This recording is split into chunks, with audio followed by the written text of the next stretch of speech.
Corona virus ने काफ़ी लोगों की जानें तो ली ही हैं, साथ में इकोनॉमी में भी काफ़ी इफेक्ट डाला है। काफ़ी इकोनॉमिस्ट का कहना है कि इस बार का रिसेशन जो है वो ग्रेट डिप्रेशन 1939 से भी खतरनाक होने वाला है। क्या होगा इस बार रिसेशन या फिर डिप्रेशन, वो जानने के लिए देखिए ये वीडियो। मैं हूं आपके साथ Krishna. IMF Indian monetary fund के अनुसार इस बार की GDP 1.9% के अराउंड, यानी कि पिछले साल से इस साल 1.9% GDP ज़्यादा हो गया।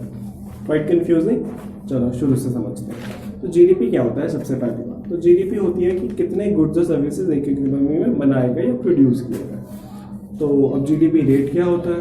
तो GDP रेट होता है कि पिछले साल से इस साल कितनी परसेंट ज़्यादा GDP, यानी कितने परसेंट ज़्यादा गुड्स और सर्विसेज प्रोड्यूस किए गए।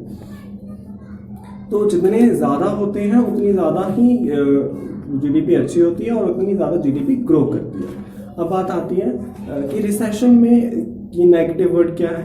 तो रिसेशन में नेगेटिव वर्ड ये है कि अब आपकी GDP जब नेगेटिव हो जाए, नेगेटिव यानी कि -1% या -2%।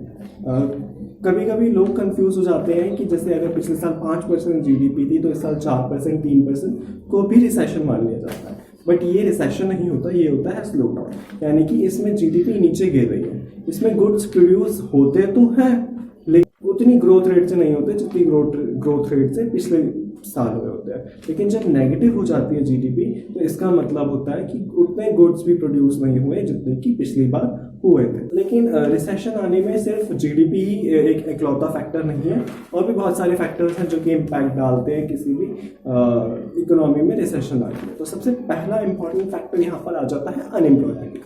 अनएम्प्लॉयमेंट डायरेक्टली और इनडायरेक्टली ही GDP पे इम्पैक्ट डालता है, क्योंकि जिस देश में, जिस इकोनॉमी में ज़्यादा लोग अनएम्प्लॉयड होंगे वहाँ पर ज़्यादा पॉवर्टी होगी। ज़्यादा पॉवर्टी का मतलब उसकी अपने आप ही GDP नीचे होगी, क्योंकि वहाँ के लोग उतनी डिमांड नहीं करेंगे। तो जैसे जैसे अनएम्प्लॉयमेंट बढ़ती जाती है GDP भी नीचे गिरती रहती है। तो पिछले सालों में कुछ 7 to 8% के अराउंड अनएम्प्लॉयमेंट रेट था। इसका मतलब कि जितने लोग काम कर सकते हैं उसमें से 7 से लेके 8% के लोग, 20% लोग के पास नौकरी नहीं है। अब बात आती है कि लॉकडाउन से इम्पैक्ट पड़ा है, तो आपने देखा ही होगा कि कितने ज़्यादा अनएम्प्लॉयमेंट रेट बढ़ गया है। US का ग्राफ तो एकदम से स्टीपर हो गया है अनएम्प्लॉयमेंट के मामले में। और दूसरी बात यहाँ पर ये आती है, एम्प्लॉयर्स ने एम्प्लॉयज़ को ले ऑफ कर दिया क्योंकि रेवेन्यू जनरेशन नहीं हो रही इस पीरियड में। अब बात आती है कि कितने परसेंट तक अज्यूम किया जा रहा है कि अनएम्प्लॉयमेंट रेट बढ़ सकता है। तो यहाँ पर बात आ रही है तो 23% के अराउंड ऐसा अज्यूम किया जा रहा है। इससे जुड़ी एक और बहुत इंपॉर्टेंट फैक्टर है जो कि आपको आगे जाके वीडियो में पता चलेगा, डिप्रेशन से रिलेटेड। तीसरा इंपॉर्टेंट फैक्टर है इन्फ्लेशन। इन्फ्लेशन से भी किसी की इकोनॉमी पे काफ़ी फर्क पड़ सकता है। इन्फ्लेशन से जनरली प्राइसेस महंगे हो जाते हैं और डिमांड कम होने लगती है किसी भी इकोनॉमी में। अगर हम कोरोना वायरस से पहले की बात करें तो 6 to 7% के अराउंड इन्फ्लेशन था इंडियन इकोनॉमी के अंदर। लेकिन क्योंकि सप्लाई बंद हो गई है लॉकडाउन के पीरियड के दौरान, तो प्रोडक्शन ज़ीरो है और डिमांड उतनी की उतनी ही, इससे प्राइसेस पर डायरेक्टली इम्पैक्ट पड़ेगा और प्राइसेस एक न्यू लेवल को टच करेंगे। ICRA, ICRA और KRCARE ऑर्गेनाइजेशंस ने ये कहा है, ये प्रोजेक्शन दिया है कि अब तक का इन्फ्लेशन सबसे हाईएस्ट होगा और ये इन्फ्लेशन अप टू 10% तक जा सकता है। तो चांसेस आर मोर कि ये इन्फ्लेशन रेट और भी ज़्यादा हो सकता है। चौथा इंपॉर्टेंट फैक्टर है हाउसिंग सेक्टर। हाउसिंग सेक्टर भी काफ़ी टाइम से स्लो डाउन चल रहा है। जनरली देखें तो आफ्टर डिमोनेटाइजेशन ये सेक्टर काफ़ी स्लो हो गया है, just because I think people who had black money have stopped invested in household sector। तो इससे डिमांड काफ़ी कम हो गई है और प्राइसेस भी काफ़ी कम चल रहे हैं। इससे दो बड़े मेजर सेक्टर्स में इम्पैक्ट पड़ता है किसी भी इकोनॉमी में। पहला है बैंकिंग। अगर आपने मॉर्गेज दे रखा है बैंक में अपना घर, और जब उसकी वैल्यू कम होती चली जाती है तो बैंक के पास रिस्क बना रहता है कि जिसने घर दे रखा है गिरवी पे, वो कहीं उस घर को वापस लेने के बदले लोन ना दे। क्यों?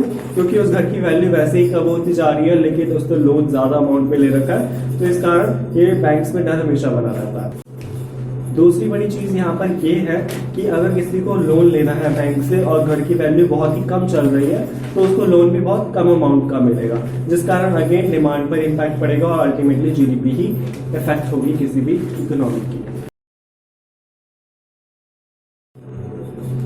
ये कहना तो काफ़ी कॉम्प्लिकेटेड है कि रिसेशन साइक्लिक होता है या नहीं होता। बहुत से इकोनॉमिस्ट का मानना है कि रिसेशन को कम किया जा सकता है विद दी पॉलिसीज, लेकिन ऐसा हर बार नहीं हो पाता है। जस्ट लाइक दिस कि इस बार रिसेशन आना बहुत तय है, बिकॉज पहले ही एक प्रॉब्लम थी इकोनॉमी में कोरोना वायरस की, उसके बाद ही दूसरी सिचुएशन ये है जिससे इकोनॉमिक इम्पैक्ट काफ़ी हार्श हो गया है।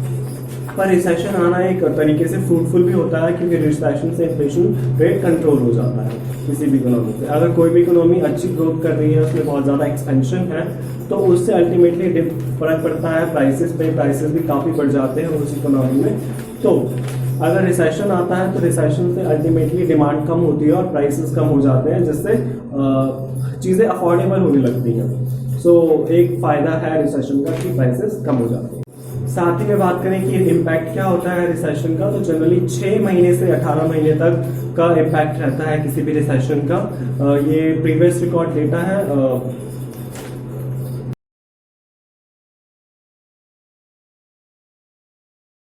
अब अगली बात आती है कि डिप्रेशन क्या होता है, डिप्रेशन कैसे अलग है रिसेशन से। जनरली डिप्रेशन जो है वो रिसेशन का ही पार्ट है। जब एक रिसेशन काफी लंबे समय तक किसी इकोनॉमी में रहता है तो उसे डिप्रेशन का नाम दे दिया जाता है। अब बात आती है कितना लंबे समय, तो कुछ इकोनॉमिक्स के अनुसार ये समय 2 से 3 साल के बीच में होता है, बट ये कोई फिक्स नहीं है कि 2 से 3 साल ही होंगे।